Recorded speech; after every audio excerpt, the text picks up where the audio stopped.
Welcome. This is Queer Talk. Now, of course, there'll be normally somebody sitting right next to me, but this video is just me, and I'm Sean. But in the next video, you'll have both of us. You'll have me and Roy. So, in this video, this is about healing and moving on. Now, you might be wondering, what does he mean by healing and moving on? Well, simple. This is one experience that I've had. Now, if you had a previous partner that passed away due to illness and you're trying to move on, no. Wait to do so.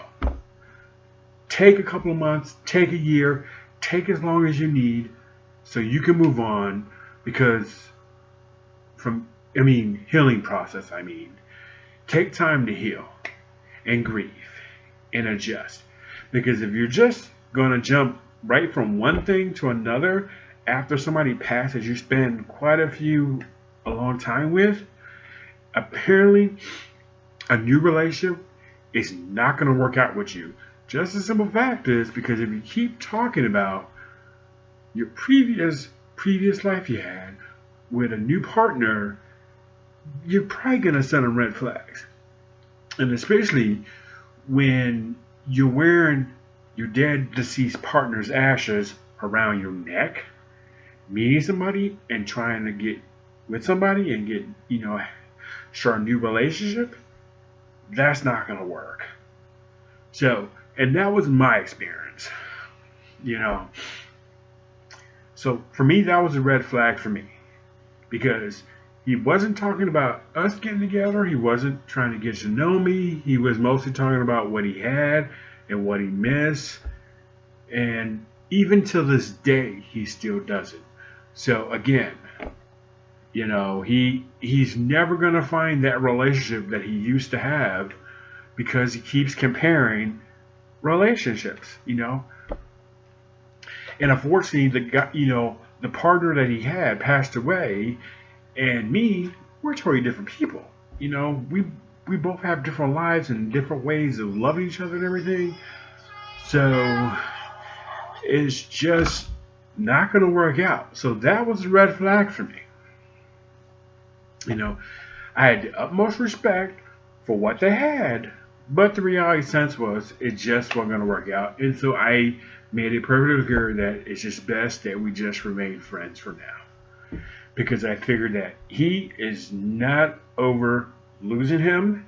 He's not over losing the life they had and what he meant to him. So it just wasn't going to work out between me and him.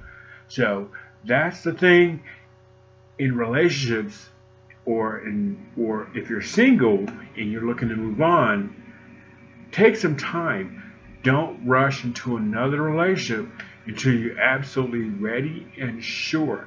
That's the best advice anybody can get. It's just if you're single and you can't find someone, that's a different story. But if you're ready and you find somebody, but just the distance, or like in this case, you're not fully healed or fully recovered from your partner's passing or whatever, and trying to move on, not a good thing. So again, heal first. Second, move on. And then third, find somebody else. Now, in all relationships, there's always a comparison. There's always a trigger. There's always something that your partner now will do that kind of reminds you of some of the bad stuff you went through. It's normal. It's okay. But it's okay to do it once in a while. But to do it all the time, no. But again, this is about healing and moving on and looking forward to your new partner and not really necessary constantly keep bringing up what you used to have when you're trying something new with somebody else. It just doesn't work. And for me, that was a trigger. So I'm not going to take up too much time. But again, the next video will include both of us for Queer Talk video. This one is just me. Roy did the first one called Funny Bone. So we talked about it and then we decided, well, I need to do my own video.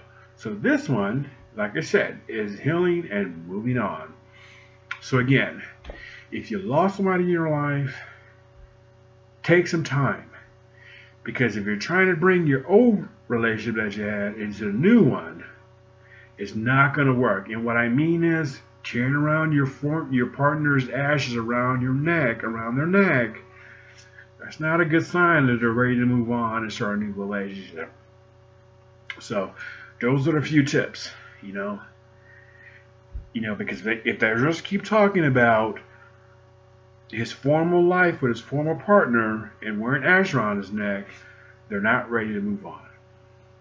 And it's best for you not to get involved with that person until they're absolutely sure that they're healed and they're ready to start a new relationship and they can focus on you and themselves. So, this is your boy Sean here. This is Queer Talk. I'll catch you on the next side.